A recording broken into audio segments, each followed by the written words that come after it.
Hello there, this is Retro Spirits Gaiden, and this is Zero Fire by M2 Shot Triggers. And what is Zero Fire, you may be asking? Well, it's a compilation of games. We're going to wait a moment here, as the game's telling us to, because we're obedient.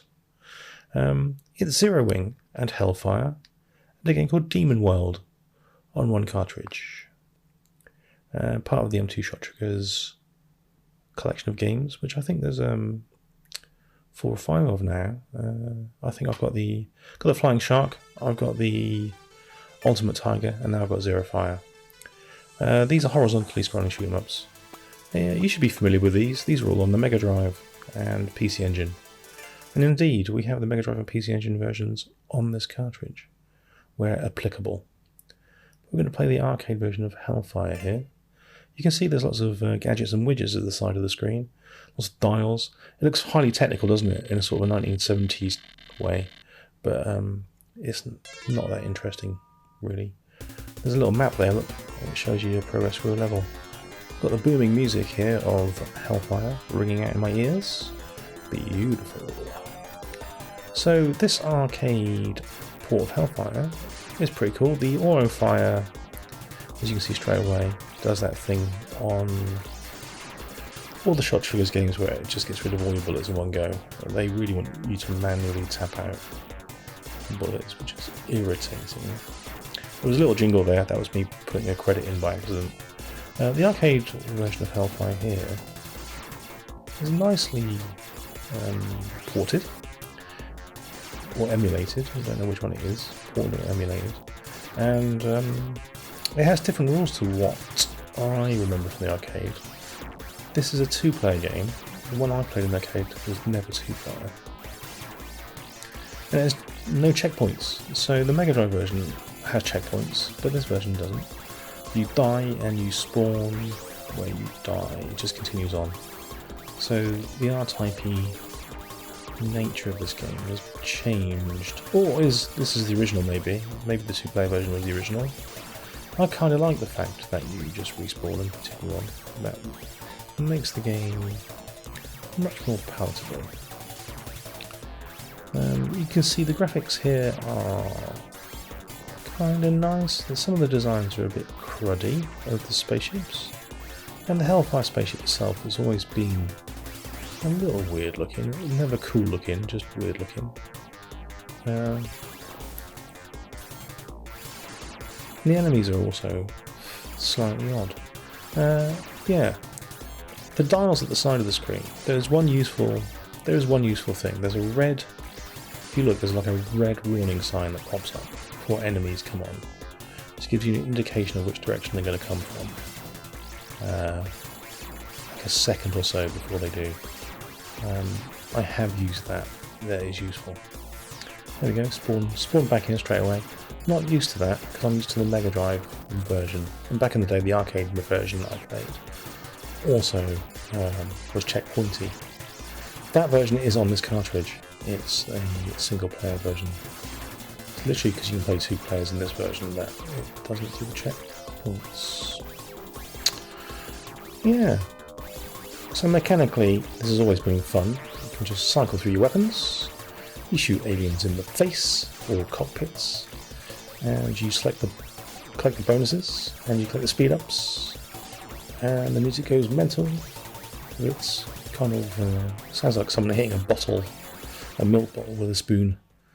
And there was a mid-boss, ugly mid-boss, mind. So let's play one of the other versions. Oh no, we're going to play the arcade. Yeah. So what M2 has done here is they've split the game into sections.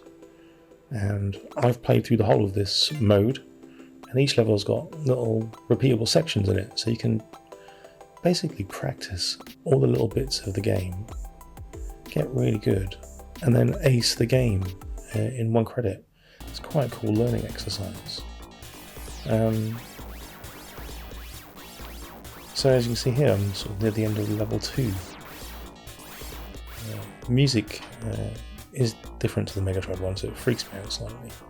But you can see, I'm going to crash here. You can see that it just rewinds, which is a feature that's also in the game. You can just rewind at any point. But this mode rewinds you automatically and lets you continue. And then what happens at the end of the section is it tells you how many times you've died. And gives you a rating, which is lovely. Yeah, so like I say, it took me about an hour to do this whole mode. It was fun to unlock all of the levels and bosses, whatever, and I'd recommend it. Oh, here we go, got shot in the ass by a mummy. Shoot the ball with my arse lasers. Triple ass laser.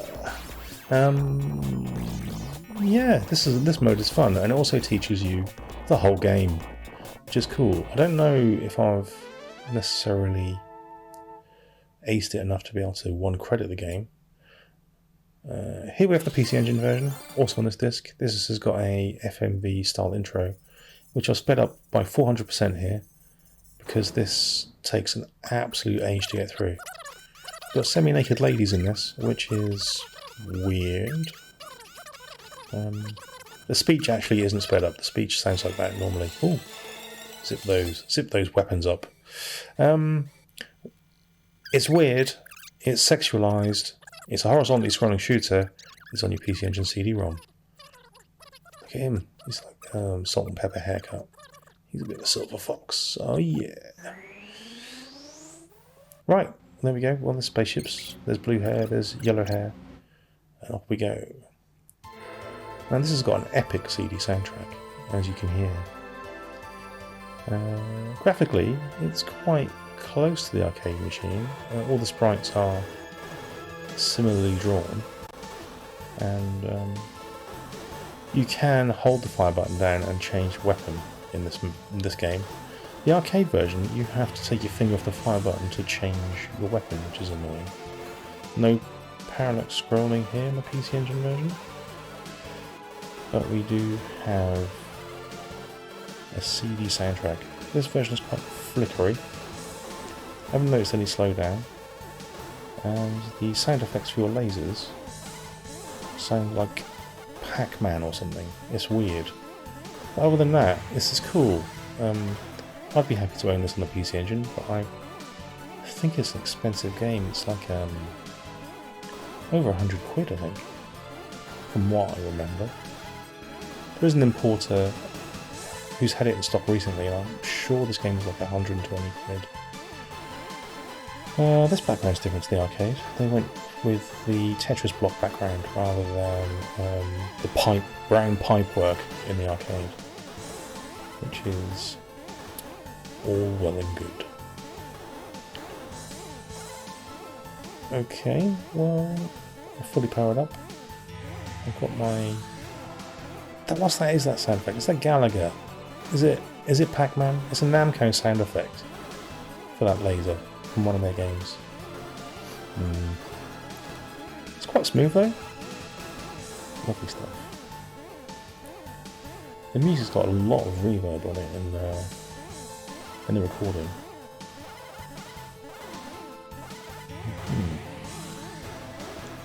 I can't remember if this version lets you continue from where you die. I believe it does. I believe this is a 2-player game simultaneously, so if you die, you just spawn back in again, which is nice. And the Mega Drive version in this section, when you shoot these they're not brown in the Mega Drive version, but when you shoot the knobbles off the end of these things, sometimes reveal a dancing alien lady, which has always been a bit weird. Which is my favourite version of Hellfire. Even though I've got all 3 or 4 versions on here of Hellfire, I do enjoy the CD soundtrack of this version, but I also really like the Mega Drive music. The Mega Drive has some redrawn graphics, and some of these areas on the Mega Drive just look a bit better, even though they're lower colour. So, I mean, better than the arcade machine, even though they're lower colour, they're kind of nicer designs. Massive explosion. We're going to play the Mega Drive version next, I believe. Got to turn the rapid fire on, because it's always off by default, annoyingly. So it's got a very raw sounding soundtrack after that CD loveliness. The spaceship looks slightly different in the Mega Drive version. It's got a bit more of a stunted cockpit. But our auto fire is a proper auto fire. Look at that. Even and rapid. Lovely stuff. We've got parallax in the Mega Drive version. This version differs in many ways. I don't know if the single player coin-op version had the same weapon set. And I tend to, on this compilation, who played the two-player version of Hellfire from the arcade. But you get an extra weapon in this, or two extra weapons. You get an option unit which flies around and just sticks to aliens' faces, like mashing their faces up with mechanical spinning. And you get like a chunky laser, chunky ass laser that can take out bosses quite nicely. You can see here, this is all redrawn, so this, I mean, it might be to your taste, lesser to your taste, but to me this looks slightly better than the arcade machine in terms of the designs of the stuff. It just looks cleaner, it looks more thought through. The pipework in the background is still a bit shiny, but these things in the foreground, these kind of installations, don't just look like brown mess. There's my unit thing. Anyway, so there's those versions, and now we're going to look at Zero Wing. Oh, Zero Wing. The meme-tastic Zero Wing. Again, we have the same sort of junk around the side of the screen, which, I mean, your high score's in there. It shows your power-up level. There's a speedometer, I don't know what that's about. There's a map which shows your progress for level, so if you didn't know these games, you could see kind of how far you got to level, which that might be interesting, but I don't think it's that useful. So this is the arcade version of Zero Wing. And I've never played the arcade version of Zero Wing in an arcade. I wasn't even aware of it until the meme, really. I've never entertained playing it. I bought the Mega Drive game. It's okay. I don't think it's a brilliant shooter, but it's okay. It's no R-Type. Its main thing is it's a bit, I can't remember if it's Gapless or Gallagher, but you can, it takes that thing from there where you can stick shit to the front of your ship, look, and that just absorbs a bullet. I think my main gripe with this game is, outside of the main spaceship sprite, everything is quite ugly. Fairly fugly. Now, I haven't gone through the training mode for this yet, but I intend to do that so I can see the whole game. And this does have checkpointing in it, so it's fairly slow going if you're shite. But yeah, it's inoffensive. The soundtrack is nowhere near as cool as Hellfire's soundtrack, that's for sure. Yeah, these spaceships just don't look very good. Got the word power up coming out of my ass when I power up. I've not seen that in the Mega Drive version, I don't think it does that. Got plenty of sprites flying around the screen though, huh? Lovely stuff. You finally got me. Brown bread. Dead. I'm dead again. Right, this is the Mega Drive box art. But I think we're playing the PC Engine version, yes, the Super CD-ROM system. Which is lovely. This has also got an intro on it, which I'll also speed through. If you want to watch these intros at actual speed, just slow the video down by 400%.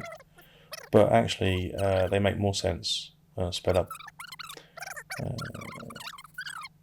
Yep. Wow, these voices like someone dropping a tin can. That's good. Some nice little drawings in here, but it's not that exciting because I can't speak Japanese. Anyway, so here's the PC Engine version with its CD soundtrack. Now this has a parallax scroll in it, which is interesting for a PC Engine. The music sounds a bit less impactful. Sort of don't know how to phrase it really. It's like laid back. We've got a laid back soundtrack here, so it takes half the excitement out of the game. But as you can see, it's fairly similar. The spaceship in this version doesn't tilt. It has no animation whatsoever, which is distressing. If you wanted to play a pretty accurate port of Zero Wing on your PC Engine, this fulfills that criteria. The tractor beam that comes out the front of you is a lot less... well, it's smaller, and it's not as interesting looking, being green. Well, it might be green because of palettes, or colour palette limitations. Tried to suck a bullet there. You can't suck bullets, son. They'll take the back of your head out. Right, this is the Mega Drive version, and everybody's played this, or at least seen this, because of that all your bass nonsense. They even reference that on the box, which is interesting. In the box you get a little slip card for a download of a game called Techie Packy, which I've got a video of on my channel, and that's a puzzle game. It's kind of feels a bit random to start off with, but it is actually a decent-ish puzzle game. 2-player as well. That's a free download, so you have to make a Japanese account to get that. So you'll notice on my Switch videos I have a Japanese account and a UK account. That's basically so I can play some of these free games that I get tickets for in boxes. So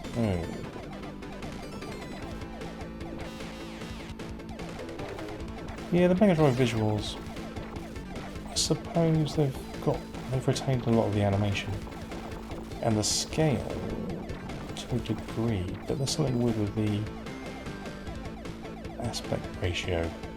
I don't know what it is, it's the resolution or something. There's something going on where everything feels a little bit stunted in comparison to the two versions I've just played. And the music sounds a bit more upbeat than the PC Engine version. What's the Mega Drive sound chip? Kicking out some decent shits here, it has to be said. So let's suction up some bad guys. It's interesting, in the Mega Drive version it flashes continuously if you've sucked a bad guy. No power up. The word power up doesn't come out the back of your spaceship when you power up.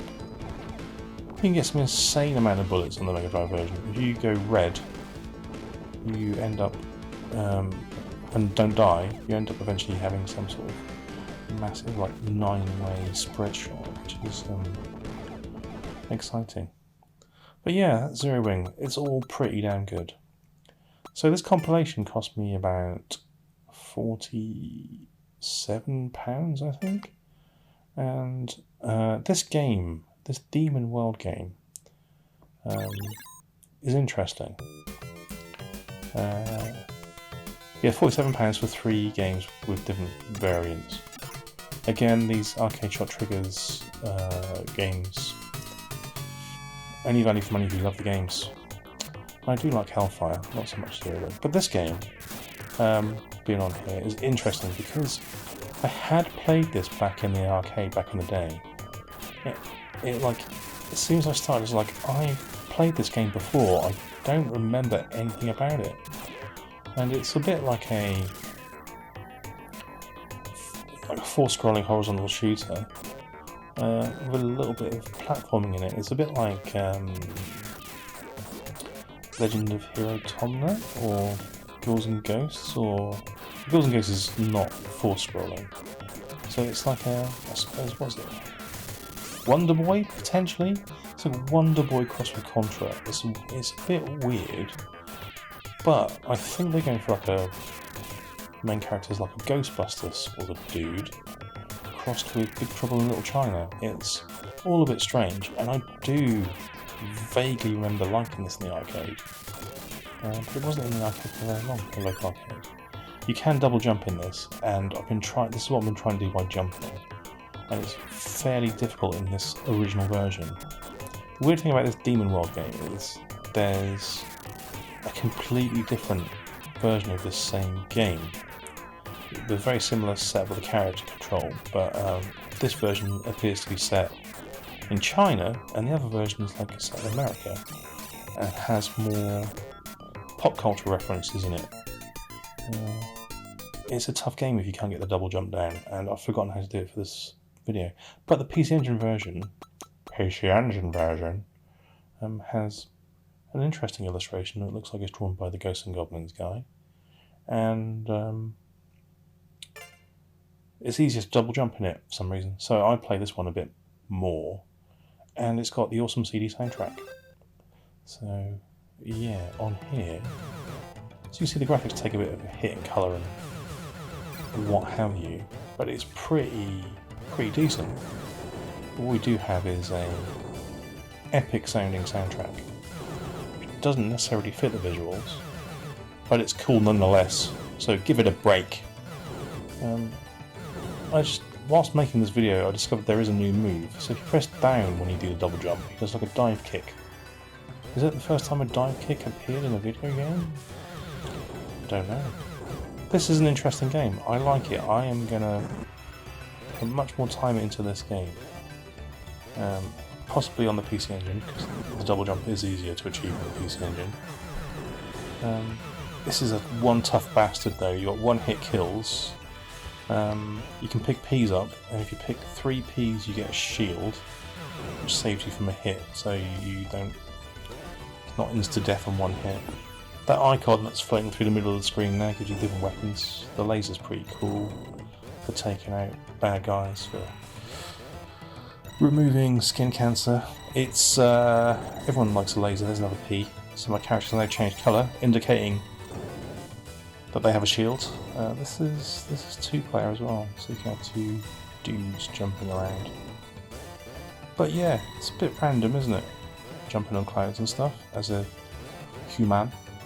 But I do genuinely believe that the guys and gals, don't know who it was, that created this game, had watched Ghostbusters and Big Trouble in Little China and just went, we're going to make a game like that. And this is what they came up with. Lovely stuff. We've lost the palette scrolling here. You can see how this is actually fairly similar to the arcade machine. It's slightly tattier visually.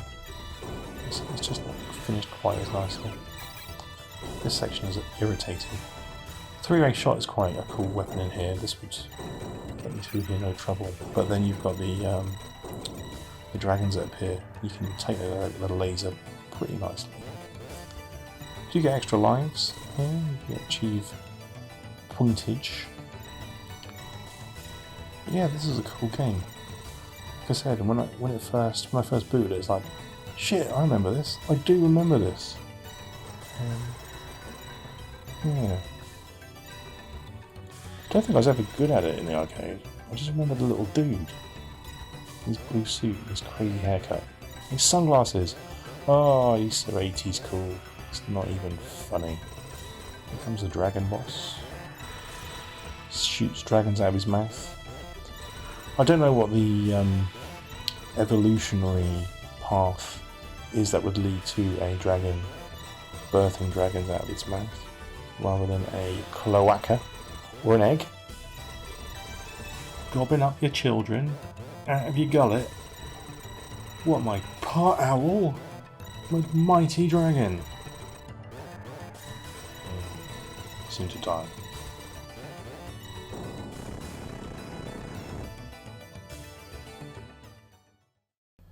So, what else have we got here? Oh yes, this is the Demon World version. So this is exactly the same setup, really, with a character. But look how crazy they went with the graphics. Again, it's got the Japanese font on the title screen, so I'm assuming all these versions came out in Japan. The music's not as good. Got a weird intro. Got a telephone box, like a UK style telephone box. And the word Johnson's. Because someone likes Johnson's radio. Okay. So this is taking the Ghostbusters element a stage further, where you're shooting actual comedic looking ghosts with hats on. If you jump into the bell, you get bonus points. There you go. There's nothing else. Oh, you can Mario-style jump on the bad guys. I've forgotten about that. But you saw that from the dragons in the previous video. Now this is actually fairly difficult. It has some Rolling Thunder-esque additions where people start coming out of doors in the background, and you got to be careful around the doors because at some point you might get someone coming out. Well, it's the dude from Friday the 13th comes out and mashes your face. It's a 3-way shot. This is a very useful weapon. I quite like the fact you don't lose the weapon that you picked when you died. That's cool. You can't jump through the platforms. There's no sense of being able to jump up through platforms, which is a little irritating. I'll level with you. The graphics are shit, aren't they, in this version? Let's be brutally honest. They made a mistake making this version, potentially. I don't know what the reason for it was. Ooh, we've got skulls and windows. Fuck. He's flobbed on me. He's flobbed like evil spit on my head. Anyway. So this is what you get on your cartridge. You get lots of versions of Zero Wing and Hellfire. You get 3 versions of Demon World, which matches up telephone boxes from London and stuff from America, which is fine. It's all good. It's around 40 to 50 quid, and it's available from Amazon or maybe your local importer. Do I recommend it? Well, I really like Hellfire, and this game is kind of cool. Like I said, I'm going to play this a lot more. Zero Wing I can kind of take or leave, really. I've already got it on the Mega Drive. But it's high quality, the emulations are cool, or the conversions are cool. So yeah, I would say, if you've got the money and you like the games on the compilation, just go for it. We're going back to the arcade version here to see if I can do the double jump in the arcade version. Because I think I worked out what I've been doing wrong. You can't double jump when you hit the apex. You have to activate the second jump before you hit the apex of the jump. So let's try that out. It always annoys me when games ask you to put your name in before you start the game. I don't know why. It's irrational. But I'm only human. I only like what I like. Those explosions are fun. There we go, it's a dive kick. Yeah, I got him with a dive kick. Yeah, it'd be interesting to know which game is the first game to have a dive kick in it. The one hit kills, I'm not going to lie, are a ball ache in this. You get 2 lives and it's 1 hit kills. Can I double jump? See, like, I can double jump. As long as I don't hit the apex of my first jump. Yeah. So we sorted that out. Okay. Well, that's Zero Fire, M2 shot triggers, Nintendo Switch. It's pretty damn nice. If expensive, compilation of 3 games. Alright. Ta-ra.